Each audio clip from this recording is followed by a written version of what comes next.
এই মুহূর্তে যে খবরের দিকে নজর রাখবো, মুর্শিদাবাদের খড়গ্রামে শুটআউট কাণ্ডে গ্রেপ্তার 2।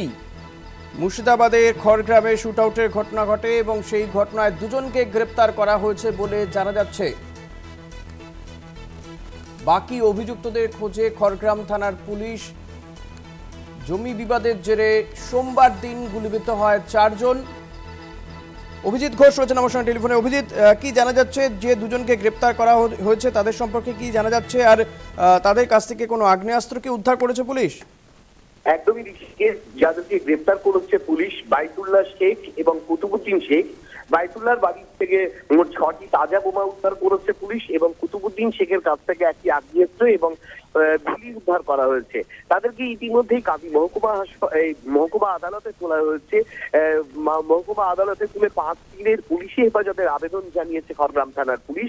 যে ঘটনাটা ঘটেছিল গতকাল অর্থাৎ সোমবার দিন বিকালে একটা জমি বিবাদকে কেন্দ্র করে খড়গ্রাম থানার সাদলে কিন্তু গুলি চলে। দেখো যে মাত্র 3 কাঠা একটা নদীর ধারে 3 কাঠা একটা জমিকে কেন্দ্র করে দীর্ঘদিন থেকে বিবাদ চলছিল। সেই ঘটনার জেরেই কিন্তু কালকে অশান্তির সৃষ্টি হয় এবং এলোপাথারি গুলি চলে গ্রামে, যার জেরে কিন্তু 4 জন গুলিবিদ্ধ হয়েছে। সেজান শেখ, মেহের শেখ, আব্দুল আজাদ এবং আমরুল শেখ। তারা কিন্তু এই মুহূর্তে মুর্শিদাবাদ মেডিকেল কলেজ হাসপাতালে ভর্তি রয়েছে। গ্রামে প্রচুর পরিমাণ পুলিশ মোতায়েন করা হয়েছে যাতে পরবর্তী আর কোনো অশান্তি না ঘটে সেদিকে লক্ষ্য রেখে।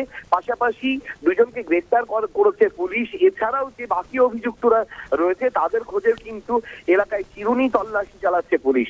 সাধারণ মানুষ এই বিষয়ে যেটা বলছে, দেখো যে কতজনের বিরুদ্ধে নির্বাচনের আগে সামান্য জমি বিবাদকে অভিযোগ দায়ের হয়েছে অভিজিৎ, মধ্যে এই পরিমাণ আগ্নেয়াস্ত্রের ব্যবহার এবং গুলি চলে এবং এতগুলো মানুষ গুলিবিদ্ধ হয়, তাহলে প্রশাসনের উপরেও কিন্তু আঙুল ওঠাতে শুরু করেছে।